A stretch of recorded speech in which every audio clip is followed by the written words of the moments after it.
The actual word tells me when you've been brought or delivered from something, you should go tell it. So it's kind of like I got a little passion for that. So basically that's what keeps me motivated. What's gonna happen to our youth? What am I gonna leave here as a legacy when I'm passing on? Am I gonna leave something that people can learn and read and help and develop their selves and develop their children? That's important to me. What I leave here is important to me, and that's what motivates me.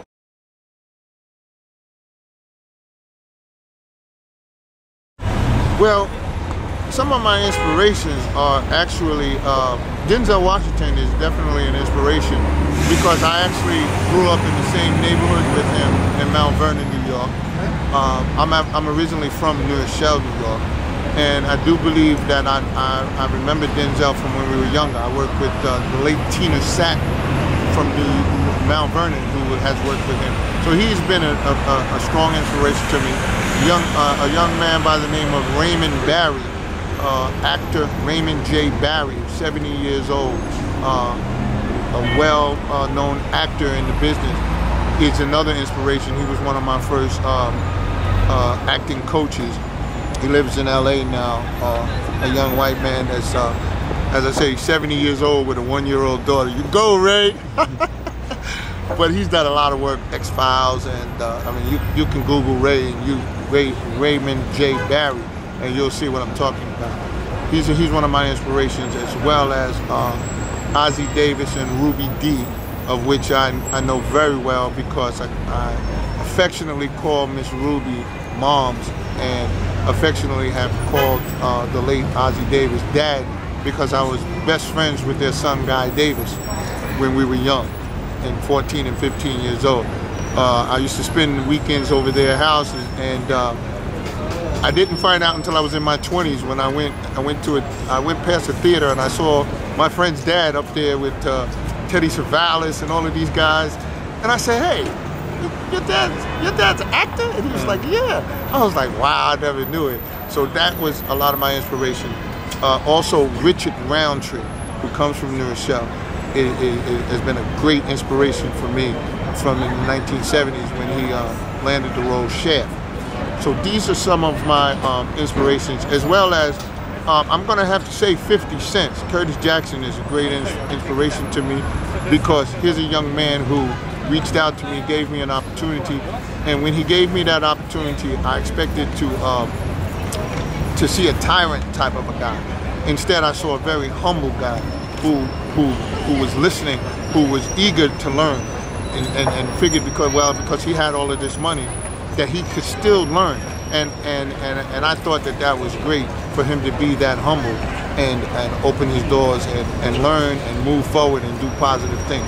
So he's an inspiration to me, as well as I would have to say Jay-Z and Just Blaze, people like that who put things together in a way. Well, Jay-Z, because he stepped out and went further, started to do business deals that were great.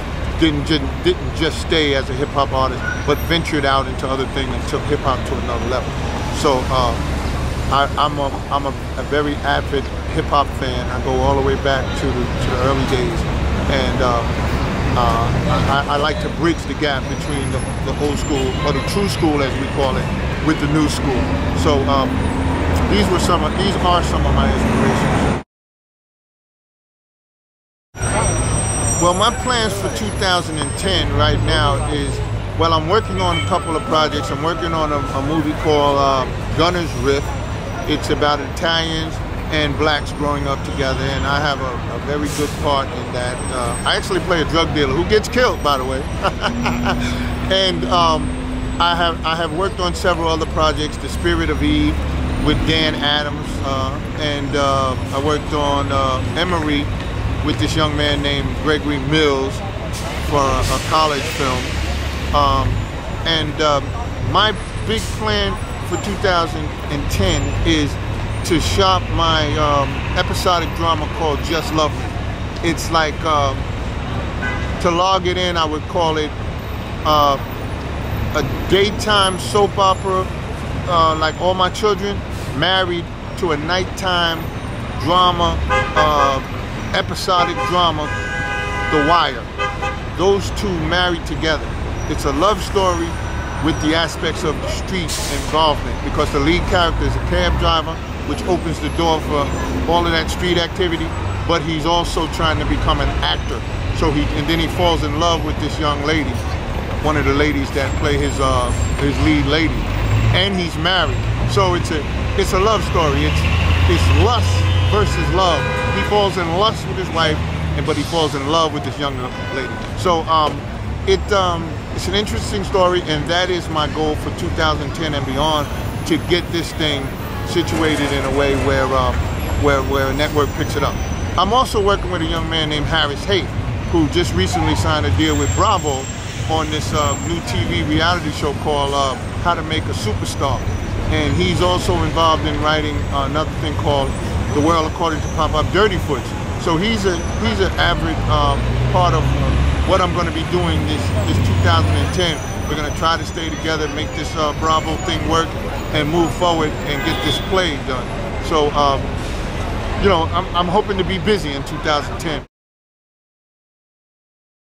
Well, what I would say to an up-and-coming actor or up-and-coming screenwriter is to, once again, believe in yourself. Do as much research as you can about your craft. Love your craft. Be confident.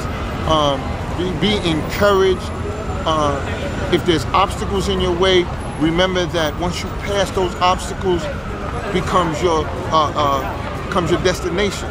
You know, where anything worthwhile going for is worthwhile working hard for. So when you receive obstacles, when you come into obstacles, welcome those obstacles and move forward ahead of them. Always continue to set your goals higher than your platform. In other words, plan for the highest and make these little goals, accomplish these little goals, continuing to reach for the top goal. Put your top goal in the stratosphere. You understand? Let it be obtainable. I'm not saying to you to try to make a goal that you know you cannot obtain. Let it be obtainable, and then obtain some small goals as an encouragement on the way.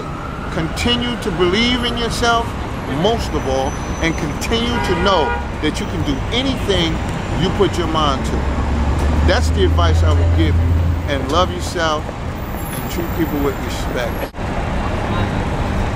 Yes, and you can follow me. I have a Facebook. If you'd like to follow O.G. Mack, I have a Facebook, and it's in my government name. It's called George McLean, which is George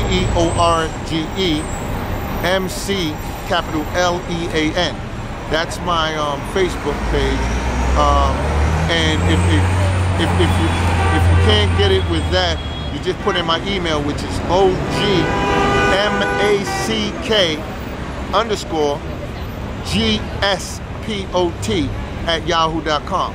Once again, that's OG Mack, and the Mack is spelled M-A-C-K. Then there's one click of the underscore, and then the letters G spot, GSPOT@yahoo.com. And you can follow me on Facebook. I'm also, I think, George McLean on Twitter. And you can send me emails at my email address. And then I have B-Side Video. That's my website, www.bcydevideo video, bsidevideo.com. Once again, bcydevideo.com. B-Side Video. And I would encourage you, if you went on that, to look under the tabs, movie exclusive, B-Side, Top Dimes, live shows, Harlem Week, the Vapors movie, and we'll be adding some more tabs there too. I got the G-Spot TV, and we do fashion shows, and we do a lot of different things in the community. So B-Side Video, we're going to be shooting some films and what have you. So check it out. I'd like to give a shout out to my little daughter Latea, and B-Side Video, and some of the people that's working hard with me, Cuba Gooding Sr., and some of his people.